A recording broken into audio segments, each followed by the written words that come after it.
మనందరూ తెలుసు Australia government రీసెంట్గా సోషల్ మీడియా బ్యాన్ చేసిన విషయం తెలిసిందే. చిన్నపిల్లలకి ఎవరైతే అండర్ 16 ఉన్నారో 16 సంవత్సరాల కన్నా వయసు తక్కువ ఉందో వాళ్ళందరికీ కూడా ఆస్ట్రేలియా ప్రభుత్వం సోషల్ మీడియాని బ్యాన్ చేసింది.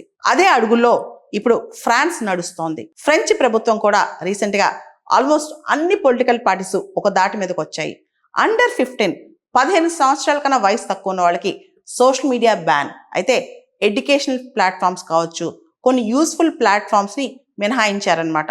అంతేకాదు సోషల్ మీడియా అనేది యువత మానసిక పరిస్థితి మీద చాలా ప్రభావం చూపిస్తుందని, ముఖ్యంగా అమ్మాయిల ఎమోషనల్ స్థితిగతులు కూడా సోషల్ మీడియా వల్ల, ముఖ్యంగా టిక్ టాక్ కావచ్చు, ఇన్స్టాగ్రామ్ కావచ్చు, ఇట్లాంటి వాటి వల్ల అమ్మాయిలు కూడా మానసికంగా చాలా దుర్భరంగా మారుతున్నారని చెప్పి కూడా ఫ్రెంచ్ ప్రెసిడెంట్ ఇమ్మాన్యుయల్ మ్యాక్రాన్ అన్నారు. అమెరికన్ ప్లాట్ఫామ్స్కి లేదా చైనీస్ టిక్ టాక్ లాంటి వాటికి మా పిల్లలు ప్రభావితం చెందకూడదు, మా పిల్లలు ఇన్ఫ్లుయెన్స్ అవ్వకూడదు, వాళ్ళు చాలా ఫ్రీగా పెరగాలి, వాళ్ళ మైండ్స్ మ్యానిపులేట్ అవ్వకూడదు, వాళ్ళు ఎమోషనల్గా డ్రెంచ్ అవ్వకూడదు అని చెప్పి ఇమ్మాన్యుయల్ మ్యాక్రాన్ చెప్పుకొచ్చారనమాట.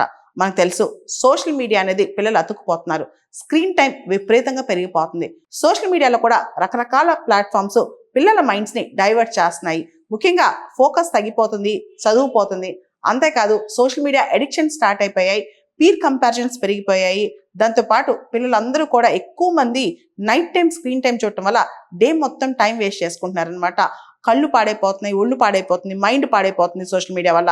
ఫ్రెంచ్ ప్రభుత్వం ఇప్పుడు సెకండ్ గవర్నమెంట్ అనమాట. ఇంతకుముందు ఆస్ట్రేలియా ప్రభుత్వం ఈ పనిచేస్తుంది, ఇప్పుడు ఫ్రాన్స్ ఈ పనిచేస్తుంది. దాదాపు మనం చూస్తే ఫ్రాన్స్లోని లోయర్ హౌస్ నేషనల్ అసెంబ్లీలో కంప్లీట్గా ఆల్మోస్ట్ చాలా తక్కువ మంది దీన్ని అపోజ్ చేశారు, ఆల్మోస్ట్ అందరూ దీన్ని సపోర్ట్ చేశారనమాట.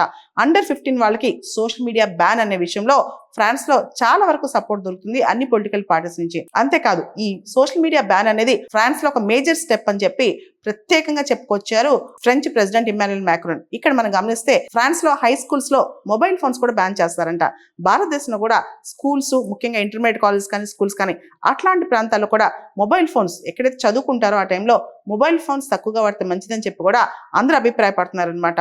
మనం ఫ్రాన్స్ లో కనుక చూస్తే సోషల్ మీడియా అడిక్షన్ వల్ల చైల్డ్ డెవలప్మెంట్ దెబ్బతింటుందని, మెంటల్ హెల్త్ ప్రాబ్లమ్స్ వస్తున్నాయని, అంతేకాదు ఎమోషన్స్ కూడా పిల్లల యొక్క ఎమోషన్స్ ఆడుకుంటున్నారని, వాళ్ళ మైండ్స్ మ్యానిపులేట్ చేస్తున్నారని, ముఖ్యంగా అమెరికన్ ప్లాట్ఫామ్స్ కావచ్చు, చైనీస్ ఆల్గోరిథమ్స్ కావచ్చు, ఇవన్నీ కూడా వాడి కంప్లీట్ గా ఫ్రెంచ్ పిల్లలు పాడైపోతున్నారని చెప్పి కూడా ఫ్రెంచ్ ప్రెసిడెంట్ వాపోయారనమాట. ఈ టైంలో సోషల్ మీడియాకి సంబంధించిన ఈ బిల్ కనుక పాస్ అయితే అతి త్వరలో ఇంప్లిమెంటేషన్ లోకి వస్తాయని చెప్పి సోషల్ మీడియా ప్లాట్ఫామ్స్ ఏవైతే ఉన్నాయో ఇమీడియట్ గా అండర్ 15 సోషల్ మీడియా అకౌంట్స్ ఏవైతే ఉన్నాయో అవన్నీ కూడా ఇమీడియట్ గా సోషల్ మీడియా ప్లాట్ఫామ్స్ ఈ బిల్ కనుక పాస్ అయితే ఫ్రాన్స్ లో డియాక్టివేట్ చేయాల్సి వస్తుందని చెప్పి కూడా అక్కడ లెజిస్లేటర్స్ అభిప్రాయపడుతున్నారు అనమాట.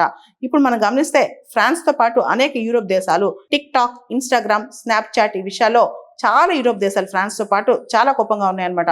ప్రత్యేకంగా చూస్తే ఆడపిల్లల యొక్క మానసిక స్థితిగతులు కూడా ఈ ప్లాట్ఫామ్స్ వల్ల చాలా ఇబ్బంది పడుతున్నాయంట. సైబర్ బుల్లింగ్ కావచ్చు, వాయిలెంట్ కంటెంట్ కావచ్చు, అబ్సీన్ వల్గర్ కంటెంట్ కావచ్చు, ఇవన్నీ కూడా 10 సంవత్సరాల్లో పిల్లలే తెలుసుకుంటున్నారు. కాబట్టి ఇవన్నీ చూస్తే కనుక మనం ఎక్కడున్నాం, ఏ పొజిషన్లోకి వెళ్తున్నాం, ప్రపంచం ఎటుపోతుంది అని చెప్తున్నారు అనమాట. అయితే ఈ డ్రాఫ్ట్ బిల్ ఏదైతే ఉందో ఫ్రాన్స్ లో అండర్ 15 కి సోషల్ మీడియా బ్యాన్ డ్రాఫ్ట్ బిల్లో ఎన్సైక్లోపీడియాస్ కావచ్చు, ఎడ్యుకేషనల్ ప్లాట్ఫామ్స్ కావచ్చు, ఇలా కొన్నిటికి మినహాయింపు ఇచ్చారనమాట.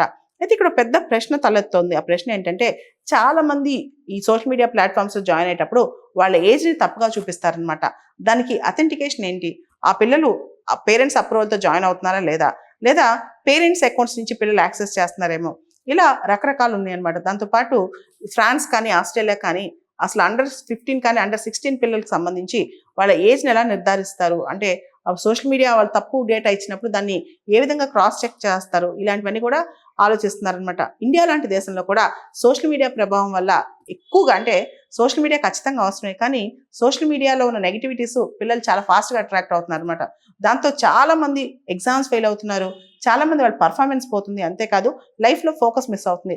ఒక 20 సంవత్సరాలు 30 సంవత్సరాల క్రితం చూస్తే కనుక ఇంతకుముందు తరం వాళ్ళు వాల్యూస్ కావచ్చు, రకరకాల లైఫ్ స్టైల్ థింగ్స్ కావచ్చు, పీర్ గ్రూప్, చుట్టుపక్కల అమ్మా నాన్ని, చుట్టుపక్కల సమాజాన్ని చూసి నేర్చుకునేవాళ్ళు. ఇప్పుడు మాత్రం అందరూ సోషల్ మీడియాని చూసి నేర్చుకుంటున్నారు. కాబట్టి సోషల్ మీడియా ఇంపాక్ట్ అనేది మన తెలుగు యువత, భారతీయ యువత మీద చాలా ఇన్ఫ్లుయెన్స్ ఉంది. కాబట్టి ఇమీడియట్ గా మన దేశం కూడా సోషల్ మీడియా యూసేజ్ విషయంలో, ముఖ్యంగా యంగ్స్టర్స్ సోషల్ మీడియా యూసేజ్ విషయంలో చాలా స్ట్రిక్ట్ రూల్స్ తీసుకురావాలి.